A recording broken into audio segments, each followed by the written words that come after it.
Hello everyone, welcome back to my channel. നമ്മുടെ പുതിയൊരു വീഡിയോയിലേക്ക് എല്ലാവർക്കും സ്വാഗതം. അപ്പോൾ ഇന്നത്തെ വീഡിയോ എന്ന് വെച്ചാൽ സ്റ്റഡി വ്ളോഗാണ്.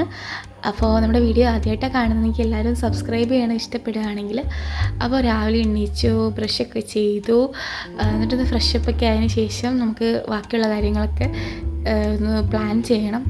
അപ്പം രാവിലെ തന്നെ എണീച്ച് ബ്രഷൊക്കെ ചെയ്തു, എന്നിട്ട് ഫേസ് വാഷ് ഇട്ട് നല്ലപോലെ മുഖമൊക്കെ കഴുകി. ഇപ്പം കുറേ നാളായിട്ട് സ്കിൻ കെയറും കാര്യങ്ങളും ഒന്നുമില്ല, അതുകൊണ്ടാണ് വീഡിയോസൊന്നും ഇടാത്തത്.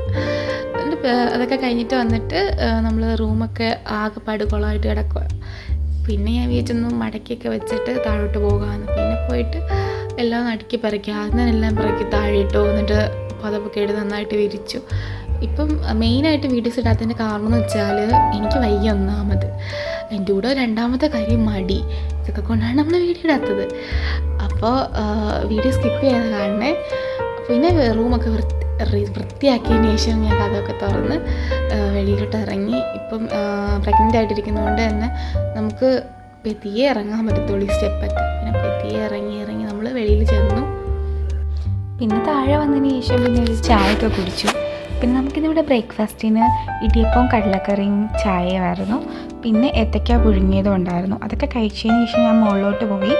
മുകളിൽ ചെന്നിട്ട് അകപ്പാട് കിളിപാറിയ അവസ്ഥയായിരുന്നു. അപ്പം ഞാൻ ഫൈനലി തീരുമാനിച്ചു ഒരു ടു ഡു ലിസ്റ്റ് ഉണ്ടാക്കാം, എന്നിട്ട് അത് വെച്ച് പഠിക്കാമെന്ന് വിചാരിച്ചു. എനിക്ക് ആദ്യമേ ഉണ്ടാക്കിയപ്പോൾ തന്നെ അറിയാമായിരുന്നു എന്തായാലും ഇത് മൊത്തം ഒന്നും കവർ ചെയ്യാൻ പറ്റത്തില്ല, എന്നാലും എന്നെക്കൊണ്ട് പറ്റുന്ന അത്രയും കവർ ചെയ്യാം എന്ന് ഞാൻ വിചാരിച്ചു.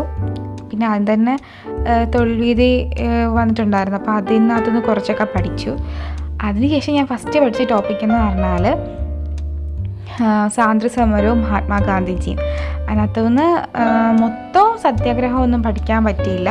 ഞാൻ ചമ്പാരൻ സത്യാഗ്രഹവും അഹമ്മദാബാദ് മിൽ സമരവും പിന്നെ ഗേദ സത്യാഗ്രഹവും പിന്നെ റൗലറ്റ് ആക്റ്റും ഇത്രയും മാത്രമാണ് പഠിച്ചത്. ഇതിങ്ങനെ കടൽ പോലെ കിടക്കുമല്ലേ, അപ്പോൾ ഒരു ദിവസം കൊണ്ടൊന്നും നമുക്ക് പഠിക്കണമെന്ന് ചോദിച്ചാൽ പഠിക്കാം. പക്ഷേ എന്ന് വെച്ചാൽ കടൽ പോലെ കിടക്കുന്ന ഈ സാധനം എല്ലാം കൂടെ പഠിച്ചിട്ടിൻ്റെ വർഷവും ഇതെല്ലാം കൂടെ ഓർമ്മിച്ചെടുക്കാൻ ഭയങ്കര ബുദ്ധിമുട്ടായിട്ട് എനിക്ക് ഫീൽ ചെയ്യുന്നുണ്ട്.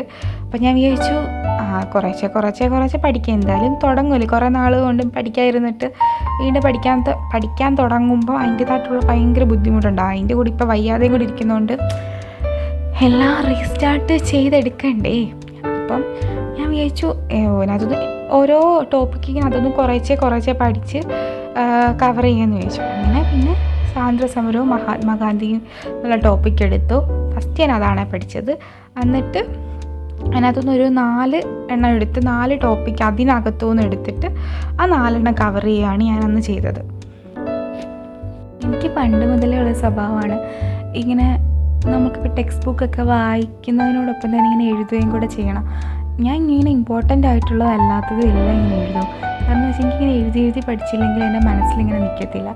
ഞാൻ പഠിച്ച 4 ടോപ്പിക്ക് ഞാൻ നല്ല വൃത്തിയായിട്ട് എഴുതിയിട്ട് ഹൈലൈറ്റ് ചെയ്യേണ്ടതെല്ലാം ഹൈലൈറ്റ് ചെയ്തും വെച്ചിട്ടുണ്ട്. അപ്പോൾ ഞാൻ 4 എണ്ണേ പഠിച്ചുള്ളൂ. ഇനി അടുത്ത നെക്സ്റ്റ് ഡേയിലോ അല്ലെങ്കിൽ ഇതിൻ്റെ ഭാഗമായിട്ട് പിന്നീട് എപ്പോഴെങ്കിലും പഠിക്കാമെന്ന് വിചാരിച്ചു. പിന്നെ ഞാൻ അതിൻ്റെ കൂടെ തന്നെ ഇമ്പോർട്ടൻ്റ് കീ പോയിൻറ്റ്സ് കൂടെ എഴുതി വെക്കുന്നുണ്ട്. ഞാൻ അത്രയും ടോപ്പിക്ക് പഠിച്ചതിനകത്തുനിന്ന് എനിക്ക് ഇമ്പോർട്ടൻ്റ് ആയിട്ട് തോന്നിയതും റിപ്പീറ്റഡ് ക്വസ്റ്റ്യൻസ് ഒക്കെ ഉണ്ടല്ലോ, അതെല്ലാം ഞാൻ ഈ എഴുതിയതിനകത്തോട്ട് ലാസ്റ്റ് ഒന്നും കൂടെ എഴുതുന്നുണ്ട്. അപ്പോൾ ഒരു സംതൃപ്തി വരും. അതുപോലെ തന്നെ പഠിച്ചത് നമുക്കൊന്ന് ഓർത്ത് വെക്കാനും ഒക്കെ പറ്റും.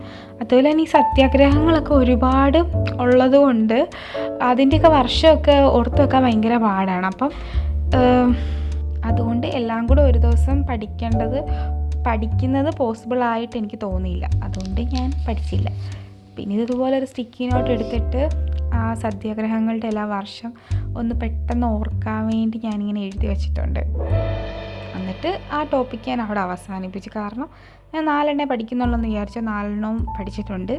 എന്നിട്ടൊന്ന് വായിച്ചൊക്കെ നോക്കിയിട്ട് പിന്നെ നെക്സ്റ്റ് ടോപ്പിക്കിലോട്ട് പോയി. നെക്സ്റ്റ് ടോപ്പിക്ക് ടു ഡു ലിസ്റ്റിൽ ഞാൻ എഴുതിയിട്ടുള്ളത് ഇന്ത്യൻ ഭരണഘടനയാണ്. ഇന്ത്യൻ ഭരണഘടന നമുക്ക് PSC പരീക്ഷയിൽ ഒഴിച്ചു കൂട്ടാൻ പറ്റാത്തൊരു സംഭവമാണ്. കാരണം എന്ന് വെച്ചാൽ ഇത് 8 മാർക്കിന് അല്ലെങ്കിൽ 10 മാർക്കാന്ന് തോന്നുന്നു, അല്ല 8 മാർക്കിന് എപ്പോഴും ചോദിക്കുന്ന ഒരു ഭാഗമാണ് ഇന്ത്യൻ ഭരണഘടന. ഇതിനകത്തുനിന്ന് ഞാൻ ഇന്ന് പഠിക്കാൻ ഉദ്ദേശിക്കുന്ന മൗലിക അവകാശങ്ങളാണ്. ഒരുപാടുണ്ട്. അതുപോലെ തന്നെ ഇതിൻ്റെ വർഷങ്ങളൊക്കെ മനസ്സിൽ ഇങ്ങനെ തറപ്പിച്ച് വെക്കാനൊക്കെ കുറച്ച് പാടാണ് എന്നെ സംബന്ധിച്ചിടത്തോളം. ഞാൻ ഈ ഒരു 2 വർഷമായിട്ട് ഈ ഇന്ത്യൻ ഭരണഘടന നന്നായിട്ട് അഴച്ച് കലക്കിയൊന്നും കുടിച്ചിട്ടൊന്നുമില്ല. ഞാൻ PSC പഠിക്കാൻ തുടങ്ങിയിട്ട് 2 വർഷമായി. ഈ 2 വർഷത്തിൽ ഞാൻ ഏറ്റവും കൂടുതലായിട്ട് ഈ മൗലിക അവകാശങ്ങൾ, നിർദ്ദേശക തത്വങ്ങൾ, അങ്ങനെ ഒരുപാട് ടോപ്പിക്സുകൾ ഞാൻ പഠിച്ചിട്ടുണ്ട്. പക്ഷേ അതൊക്കെ പിന്നീട് നമ്മൾ എവിടെയെങ്കിലും ക്വസ്റ്റ്യൻസ് കാണുമ്പോൾ നോക്കുമ്പോഴോ, അതുപോലെ തന്നെ PSCക്കാണെങ്കിൽ ഒന്നാമത് സ്റ്റേറ്റ്മെൻറ്റ് ടൈപ്പിലാണ് നമ്മുടെ ഈ ഭരണഘടനയെ പറ്റി ചോദിക്കുന്നത്. അപ്പോഴൊന്നും എനിക്കിതൊന്നും കിട്ടാറൊന്നുമില്ല. എല്ലാം ഈ സെക്ഷൻസും അനുച്ഛേദവും ഭാഗവും എല്ലാം അങ്ങോട്ടും ഇങ്ങോട്ടുമൊക്കെ തെറ്റിപ്പോകും. അതിപ്പം എൻ്റെ മാത്രം കുഴപ്പമാണെന്ന് അറിയത്തില്ല, നല്ലപോലെ പഠിക്കാത്തതുകൊണ്ടായിരിക്കും ഒരു പക്ഷേ എന്നാലും നമുക്കത് പഠിച്ചല്ലേ പറ്റത്തുള്ളൂ. അതുകൊണ്ട് ഞാനിത് വീണ്ടും എഴുതിയാണ് ഇത് പഠിക്കുന്നത്. ഇതിപ്പം എന്താ പറയുക, ഈ 2 വർഷം കൊണ്ട് ഇതെൻ്റെ തലയിൽ നിൽക്കുന്നില്ല. അപ്പം ഒരു കണ്ടിന്യൂസ് ആയിട്ട് ഇനി ഞാൻ പഠിച്ചുകൊണ്ടിരിക്കുകയാണ്, ഒരു പക്ഷെ നിൽക്കുമായിരിക്കും എന്നാണ് എൻ്റെ ഒരു ഇത്. അപ്പം ഞാൻ അതുകൊണ്ട് ഇന്ന് വിചാരിച്ച ഒരു ടോപ്പിക്കേ പഠിക്കുന്നുള്ളൂ. അപ്പോൾ സമത്വത്തിനുള്ള അവകാശം മാത്രമാണ് ഞാനിന്ന് അതിനകത്ത് അവകാശങ്ങളിൽ പഠിച്ചത്. പിന്നെ നമ്മൾ തേർഡായിട്ട് എടുത്തിട്ടുള്ളതെന്ന് പറഞ്ഞാൽ മലയാളമാണ്. അത് പദശുദ്ധിയാണ്. ഞാൻ ടാലൻറ്റിൻ്റെ ഓൺലൈനിലെ ക്ലാസ് നോക്കി, എന്നിട്ട് സാറ് പറയുന്നതൊക്കെ കുറച്ച് നേരം കേട്ടു. അതിനുശേഷം എനിക്ക് നോട്ട്സ് ഉണ്ടല്ലോ, അപ്പോൾ അത് എടുത്ത് വെച്ചിട്ട് പിന്നെ ഞാൻ എൻ്റേതായിട്ടുള്ള രീതിയിലും പിന്നെ ഓൺലൈൻ ക്ലാസ്സും ഒക്കെ നോക്കിയാണ് നമ്മൾ പഠിക്കുന്നത്. നമുക്ക് വേറെ ഓപ്ഷൻ ഇല്ലല്ലോ. പിന്നെ എൻട്രിയിൽ ജോയിൻ ചെയ്തിട്ടുള്ളതുകൊണ്ട് എൻട്രിയിലെ നോട്ട്സ് നോക്കാറുണ്ട്, അതുപോലെ തന്നെ യൂട്യൂബിലൊക്കെ നോക്കാറുണ്ട്. അങ്ങനെ ഞാനൊരു 70 എണ്ണം പദശുദ്ധി എഴുതിയിട്ടുണ്ട്. അങ്ങനെ എഴുതി വെച്ചിട്ട് ഞാൻ വേറൊരു ബുക്ക് എടുത്തിട്ട് ഞാൻ ചെയ്ത് നോക്കിയായിരുന്നു. അങ്ങനെ ചെയ്ത് നോക്കിയപ്പോൾ എൻ്റെ 5 തെറ്റിപ്പോയി. 15 എണ്ണമാണ് ശരി. അത് ഞാൻ ഇങ്ങനെ വെച്ചിട്ട് മറച്ച് വെച്ചിട്ടാണ് ഡിറ്റേഷൻ നമ്മളിടത്തില്ലേ, അതുപോലെ ഇങ്ങനെ എഴുതിയത്. അങ്ങനെ എൻ്റെ 5 തെറ്റിപ്പോയായിരുന്നു. പിന്നെ ആ 5 തെറ്റിപ്പോയത് ഞാൻ വീണ്ടും ഇരുന്ന് പഠിച്ചു. അതിനുശേഷം പിന്നെ മാത്സ് പഠിക്കാൻ വേണ്ടി പോയി. മാത്സിൽ നിന്ന് പ്രോഫിറ്റ് ആൻഡ് ലോസ് അക്കൗണ്ട് പഠിക്കണം എന്നാണ് വിചാരിക്കുന്നത്. ഇത് പിന്നെ ഞാൻ മാത്സ് പഠിക്കാൻ പോയി. ഞാൻ ഇന്ന് പ്രോഫിറ്റ് ആൻഡ് ലോസ് അക്കൗണ്ട്, ലാഭവും നഷ്ടവും പഠിക്കണമെന്നാണ് വിചാരിക്കുന്നത്. ഇത് തന്നെ ചെയ്യാൻ എനിക്കറിയത്തില്ല, അതുകൊണ്ട് ഞാൻ യൂട്യൂബ് ക്ലാസ് നോക്കിയിട്ടാണ് പഠിക്കുന്നത്. അപ്പോൾ ഞാൻ ആ പേജൊക്കെ കണ്ടുപിടിച്ചു. അതിനകത്തെ ക്വസ്റ്റ്യൻസ് ഞാൻ ചെയ്യും. അതുപോലെ തന്നെ നമ്മളിപ്പോൾ എന്ത് പഠിച്ചാലും മാത്സിൻ്റെ ബേസിക് അറിയാതെ പഠിച്ചിട്ട് കാര്യമില്ല. അപ്പോൾ ഞാൻ ആദ്യമേ യൂട്യൂബിൽ നോക്കി അതിൻ്റെ ബേസിക് കാര്യങ്ങളൊക്കെ മനസ്സിലാക്കിയതിന് ശേഷം മാത്രമാണ് കണക്ക് ചെയ്യാൻ പോകുന്നത്. 10 എണ്ണം ചെയ്യണമെന്ന് വിചാരിച്ചായിരുന്നു, പക്ഷേ 7 ആയപ്പോഴത്തേക്ക് ഞാൻ സ്റ്റോപ്പാക്കി. ടു ഡു ലിസ്റ്റ് തയ്യാറാക്കിയതിനകത്തുനിന്ന് 3 ടോപ്പിക്ക് കവർ ചെയ്യാൻ എനിക്ക് പറ്റിയില്ല. ആദ്യത്തെ ദിവസം ആയതുകൊണ്ടായിരിക്കും. ഇനിയുള്ള ദിവസങ്ങളിൽ അതൊക്കെ കവർ ചെയ്ത് മുന്നോട്ട് കൊണ്ടുപോകണമെന്ന് ആഗ്രഹിക്കുന്നു. എൻ്റെ വീഡിയോസൊക്കെ നിങ്ങൾക്ക് ഇഷ്ടപ്പെടുകയാണെങ്കിൽ സപ്പോർട്ട് ചെയ്യണം. ഇനി ഇങ്ങനെയുള്ള വീഡിയോസൊക്കെ ഇടാൻ ശ്രമിക്കാം.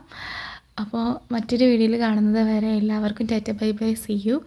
അപ്പോൾ വീഡിയോ ഒക്കെ ഇഷ്ടമാണെങ്കിൽ തീർച്ചയായിട്ടും സബ്സ്ക്രൈബ് ചെയ്യണം. Tata bye bye, see U.